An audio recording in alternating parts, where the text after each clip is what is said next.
2025 was never meant to be a normal year. It was the moment the invisible barriers holding our world together finally shattered. We've watched the maps bleed and the climate roar, but don't be deceived. This isn't just random chaos.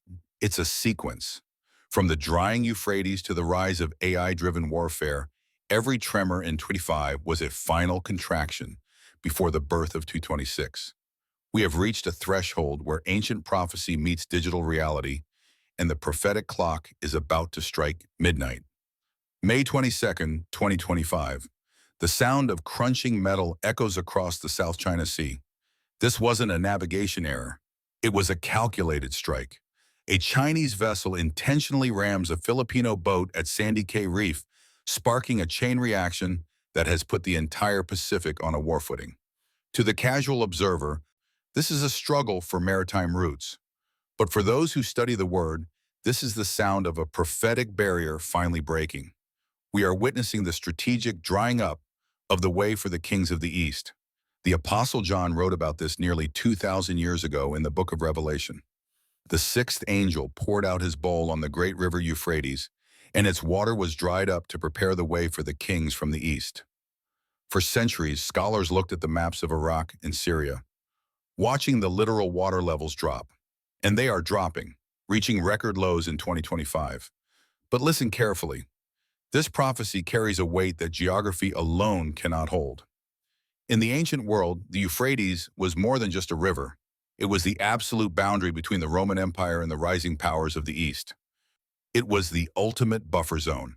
As long as that river was deep and wide, the West was safe from invasion. But when the water failed, the gates were wide open. Today, the Euphrates represents the global order itself. It is the buffer of diplomacy, international law, and Western influence that has kept global conflict at bay for decades. And in 2020, that river has gone bone dry. Look at the map. In April and May of 2020, the West tried to shore up the dam. Operation Balakatan, the largest military exercise in history, 14,000 troops from the United States and the Philippines, joined by Japan and Australia. Anti-ship missiles were deployed. Joint patrols were launched. But the tide didn't turn. China isn't just watching Taiwan anymore. They are aggressively securing the vital sea routes, removing every Western obstacle, effectively drying up the diplomatic river that once held them back. The kings of the East are clearing their path, and the West is finding itself unable to stop the flow. But there is a deeper, more unsettling layer to this drying up that you won't hear on the evening news. To understand why 2026 will be the year of the Great Explosion, we have to look past the warships. The most terrifying sign of our time isn't just the lack of water in a riverbed. It is the drying up of human compassion and the total evaporation of international law. Let that sink in. For 70 years, the world operated on a buffer of shared values, a river of diplomacy that said certain lines could never be crossed. But in 2025, we watched that river vanish. We saw international courts ignored. We saw treaties burned like scrap paper.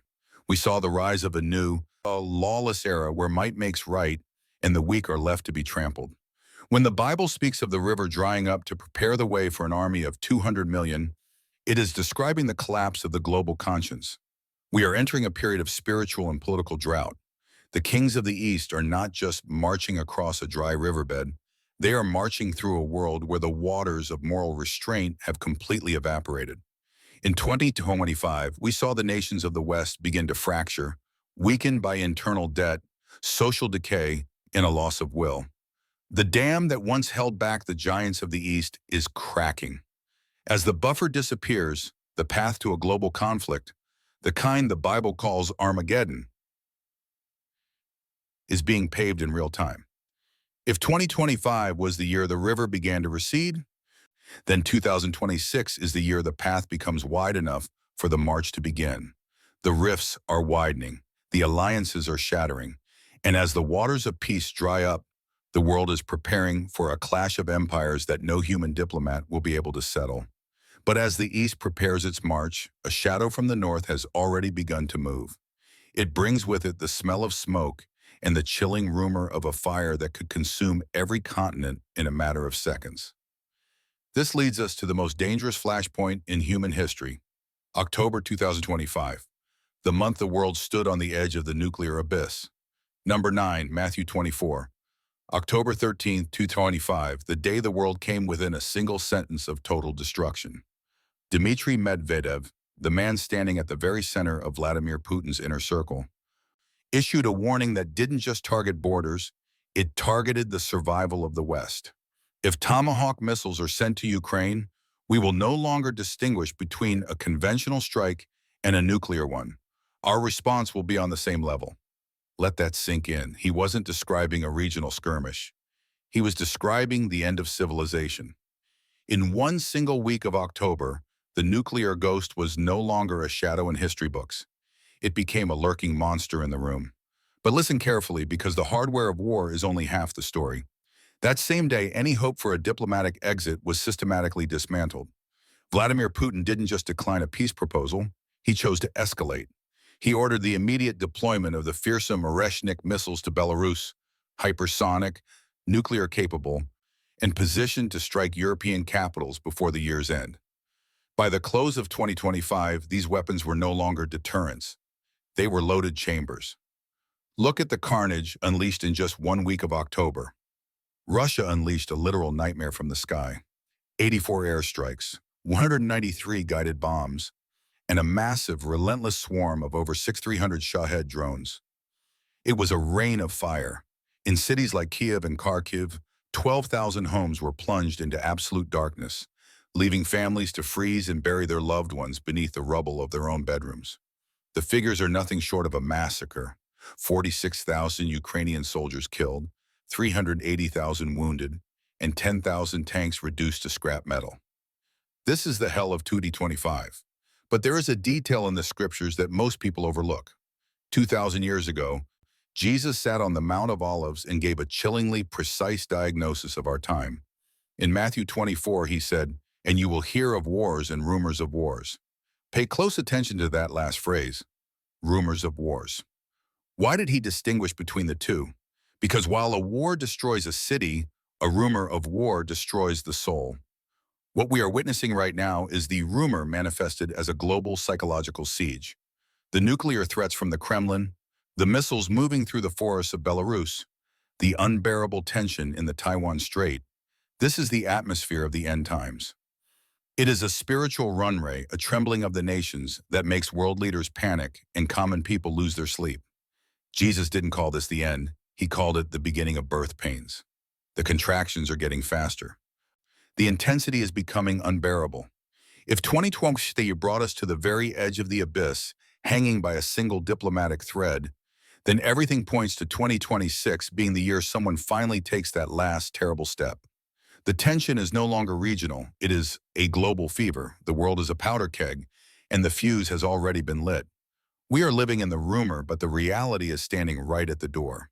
But while the North burns with the threat of nuclear fire, an ancient coalition is forming in the shadows. One that was written about 2,600 years ago by a prophet who saw our modern technology before it ever existed. A coalition powered by an intelligence that isn't human. Number 8. Ezekiel 38, July 28, 2025. What happened on the northern border of Israel was no longer science fiction. It was the literal performance of biblical prophecy through the lens of 21st century technology. In just 5 days, the world watched in stunned silence as the terrorist group Hezbollah unleashed a barrage of rockets, only to be met by a response that felt like it came from another dimension. This wasn't a conventional war. It was the world's first full-scale artificial intelligence war. Israel deployed autonomous weapon systems that didn't just strike, they calculated. These AI-driven machines obliterated secret tunnels stretching 10 kilometers underground, the very arteries through which the missiles flowed. Hezbollah's answer was a nightmare of Iranian technology, swarms of suicide drones so thick they looked like a moving cloud of death. The outcome was apocalyptic. Beirut plunged into absolute darkness. 200,000 people were displaced in a matter of hours. The Lebanese government collapsed. But listen carefully, the true shock isn't the technology itself. It's the fact that this specific battlefield was mapped out 20,600 years ago. The prophet Ezekiel wrote about a coalition from the far north, the region of the ancient house of Togarmah, joining forces with Persia. Today, we know Togarmah as the borderlands of Lebanon and Syria, and Persia as Iran. These are the exact powers we saw mobilizing in 2025. But here is the question that haunts the skeptics. If the Bible is true, why didn't the prophets mention microchips, satellites, or drones? Why did they speak of horses, shields, and fire? To understand the reality of 2026, you must understand the language of the watchman. Put yourself in the position of Ezekiel. If you were shown a vision of a modern suicide drone, a small humming machine that falls from the sky and explodes with the force of 1,000 grenades, how would you describe it? You don't have the word electronics. You don't know what a lithium battery is. You would describe it using the most terrifying images available in your world. A swarm of locusts, a hail of fire, or a cloud that covers the land. This is the decoding of reality. We are living in a time where the ancient language of Sam Truyan and the digital language of modern warfare are merging into one. When the Bible describes a weapon that makes the flesh rot while a person is still standing, it's not just a metaphor, it's a terrifyingly accurate description of the high-intensity thermal or chemical warfare. The prophets weren't using primitive words. They were using the only words human language has ever possessed to describe the unthinkable. Look at the drone swarms of 2020. They move with a collective hive mind intelligence, exactly as the prophets described armies that do not break rank. They come from the far north, fueled by the technology of Persia, just as Ezekiel foresaw. The Gog and Magog coalition is no longer a theological debate. It is a military alliance forming in real time before our eyes. What we witnessed in 2025 with Hezbollah acting as Iran's armed proxy was not just another regional conflict. It was the dress rehearsal for the final assembly. Let that sink in. We are the first generation in human history to see the physical hardware that makes the impossible prophecies of the Bible possible. The stage is set, the technology is active, and the nations mentioned by name in Ezekiel 38 are now locked in a death struggle that is accelerating toward 2026. But as nature and technology collide on the battlefield, the earth itself seems to be reacting to the spiritual weight of these events. While the fire of war burns in the east, a different kind of fire, a literal hail of fire, has begun to rain down on the cities of the west, staining the horizon blood red. It is a sign that the first trumpet has already sounded. Number 7, Revelation 8, January 7, 2025. Firefighters in Los Angeles reported scenes that were stripped straight from a nightmare. This was not a typical wildfire season. It was a literal inferno. Metal dripping like hot wax in the middle of the street. Santa Ana winds gusting at 60 miles per hour, fueling 3 simultaneous flame storms.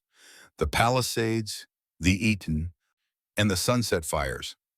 These were not just fires, they were fire tornadoes towering 100 feet high, creating their own weather systems. The result was total devastation. 150,000 acres burned to ash, 18,000 buildings reduced to rubble, 500,000 people evacuated from Malibu to the valley. With losses staggering at $53 billion, it was recorded as the most costly natural disaster on the planet in all of 2025. But look at the sky. During those nights, the smoke and flames painted the horizon a deep, bruised crimson, a blood-red sky that looked like a wound in the heavens. If you read the news, you see a tragedy. If you read the Bible, you see the first trumpet. The first angel sounded his trumpet, and there came hail and fire mixed with blood, and it was hurled down on the earth. Revelation 8:7. What we saw in Los Angeles, the sky stained with blood by the flames and the phenomenon of dry lightning, a literal hail of fire, is a chilling echo of that verse. Why Los Angeles? For decades, this city has been the primary exporter of everything the scriptures condemn: indoctrination, violence, and the glorification of darkness. In 25, when laws were passed allowing abortion up until the moment of birth, many believed the city finally signed its own death warrant. But this wasn't an isolated event.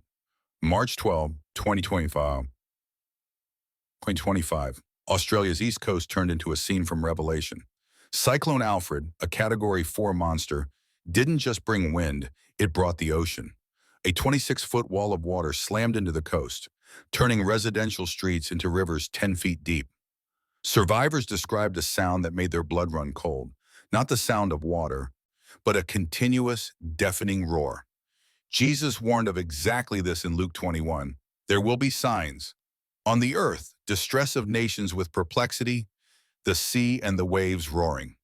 Let that sink in. The roar of the ocean devouring the coastline while a modern government stood by, bewildered and overwhelmed.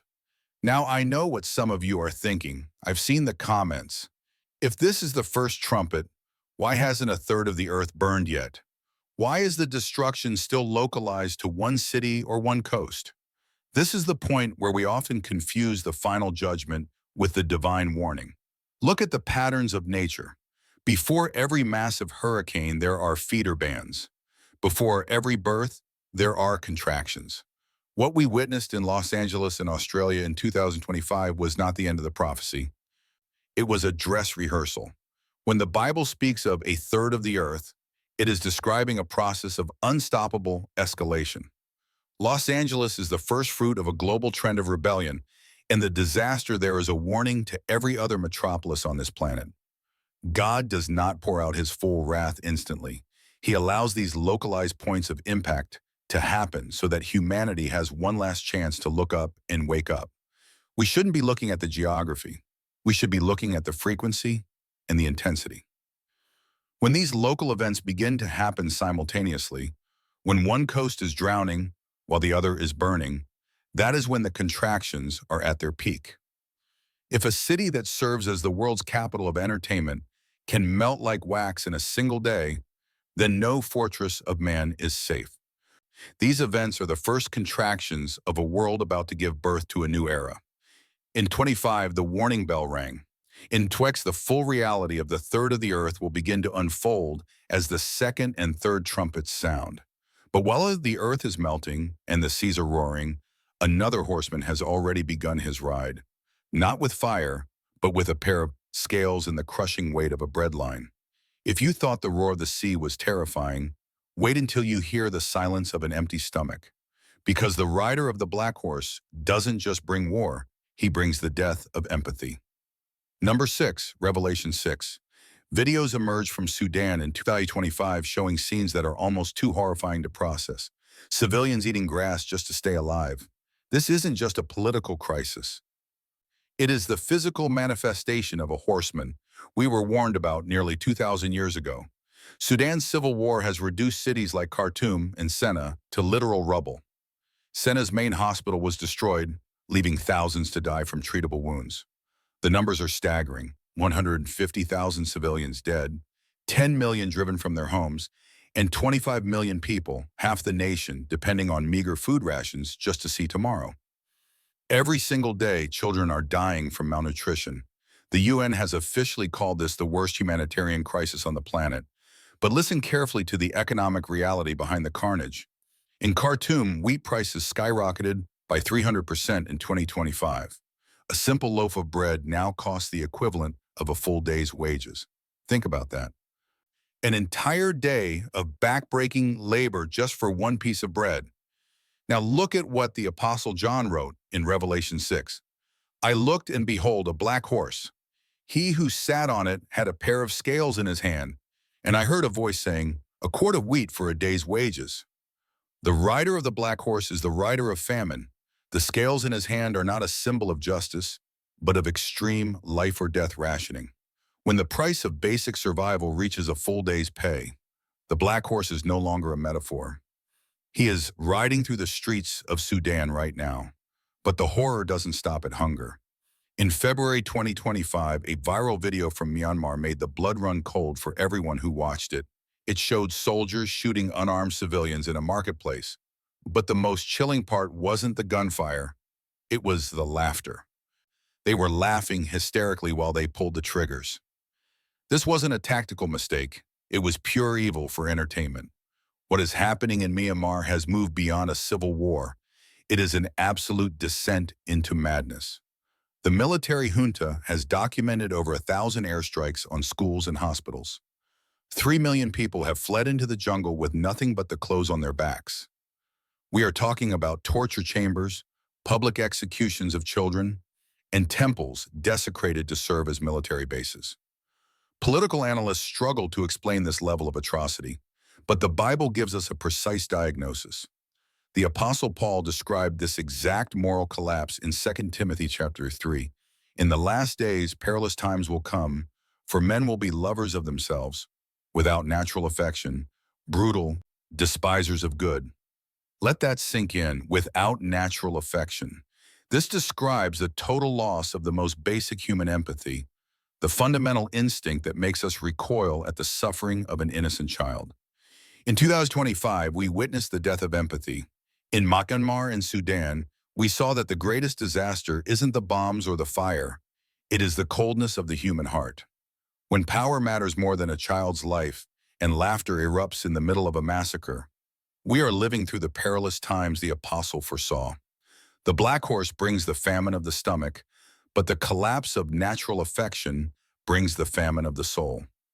If 2025 showed us a world losing its humanity, it was a warning that the prophetic clock is ticking toward a finality we cannot ignore. The rifts in the earth and the rifts in our hearts are converging. But even in this darkness, there is a pattern. There is a mathematical precision to this chaos that points to a specific window of time. If you feel the world is falling apart, it's because it is being shaken to its core to reveal what cannot be shaken. We are standing at the threshold of a great transition. Number 5, the mathematics of God. Why 2026? It's not a random date on a calendar, and it's not a guess made by panicking analysts. It is the result of God's own mathematics. To understand the chaos of 2025, you have to understand the timeline that has been running since the beginning of breath. The Apostle Peter left us the key nearly 2,000 years ago. With the Lord, a day is like 1,000 years, and 1,000 years are like a day. 2 Peter chapter 3:8. Look at the pattern of creation. God created the world in 6 days and rested on the seventh. If we apply this divine pattern to human history, the logic becomes chillingly clear. 4,000 years, 4 prophetic days, pass from the fall of Adam to the arrival of Jesus. 2,000 years, 2 prophetic days, have passed from the era of Jesus until today. That adds up to 6,000 years, 6 days. We are currently living in the final minute of the 6th day. The cosmic clock is about to strike midnight on the human era to usher in the 7th millennium, the kingdom of Christ. Every biblical timeline, from the Jubilee cycles to the generations of Israel, points to this countdown ending somewhere between 25 and 2030. We are standing at the very edge of the transition. But stop for a moment. Is the mathematics of God just a cold, heartless machine? Is it a clock that, once wound up, is impossible to stop or slow down? Does 2026 represent a trap with no exit? Many watch the news and feel a crushing weight of despair, as if they are watching a train wreck in slow motion. But there is a secret in the scriptures that changes everything. Think about the ancient city of Nineveh. The prophet Jonah didn't go to their gates with a maybe. He didn't offer a suggestion. He delivered an absolute, irreversible prophecy. Yet 40 days and Nineveh shall be overthrown. There were no conditions. There was no if. The prophecy of their destruction was total. But listen carefully to what happened next.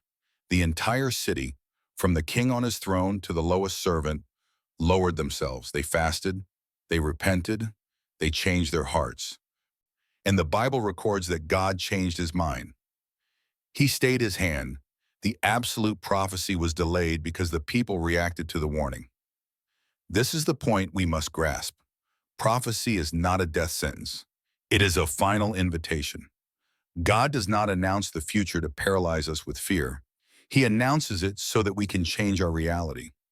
If we look at the darkness of 2026 with nothing but terror, we have missed the heart of the Father. What if the prayers of millions of believers could create a lull between the contractions? What if our repentance could earn the world a reprieve? The world may be spiraling, but every individual and every family still holds the power of choice. You have the right to choose between drowning in the shadows or becoming a lamp on a hill. Don't just ask, when will the world end? Ask yourself, where am I standing when the world is shaken?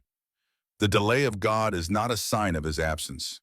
It is a sign of his mercy, waiting for one last soul to walk through the door of salvation before the 6,000 years are complete.